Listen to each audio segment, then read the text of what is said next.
திருநெல்வேலி மாவட்ட உணவு பாதுகாப்பு துறையினரால் சென்ட் ஜான்ஸ் மேல்நிலைப்பள்ளி, வீரவநல்லூர் மற்றும் ஸ்காட் பாலிடெக்னிக் கல்லூரி, சேரன் மகாதேவி இடங்களில் பாரம்பரிய தப்பாட்டம், கரகாட்டம், சாட்டையாட்டம் போன்ற தெருக்கூத்து கலையின் மூலம் உணவு பாதுகாப்பு பற்றிய விழிப்புணர்வு நிகழ்ச்சி நடைபெற்றது.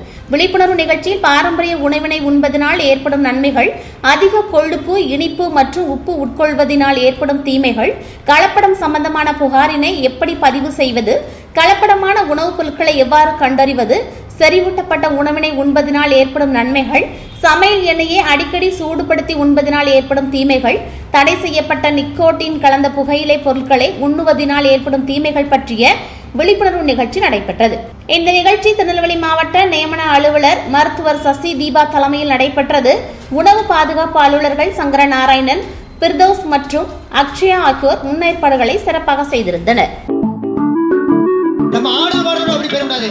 வருங்கால இந்தியா உங்கள் கையில. ஆமா. வளமான தமிழகம் உங்கள் கையில. ஆமாண்டா. ஆரோக்கியமா இருக்கணும். சரி. ஆரோக்கியமா இருக்கணும், ஆரோக்கியமான உணவு உட்கொள்ளணும். ஆமாண்டா. சொல்றது என்னன்னு கேட்டீங்கன்னா, ஃபுட் சேஃப்டி அவேர்னஸ் வந்து நீங்க யாருமே ஜங்க் ஃபுட் சாப்பிடாதீங்க. எல்லாமே ட்ரெடிஷ்னலா ஃபைபர் அதிகம் உள்ள யாரும் வந்து போதைப் பொருட்கள் வாங்கி சாப்பிடாதீங்க. கணேஷ் பாக்கோ இல்ல வேற எந்த விதமான போதைப் பொருட்களோ. பிரின்சிபல் சாருக்கு முக்கியமாக ரொம்ப நன்றி சார். ஒரு நிமிஷம் சார். நிகழ்ச்சியை நமக்கு ஏற்பாடு பண்ணி நமக்கு இந்த தந்த இந்த ஃபுட் சேஃப்டி ஆஃபீஸர் அந்த டீமுக்கு நம்முடைய சார்பாக நன்றி தெரிவித்துக் கொள்கிறோம். நன்றி.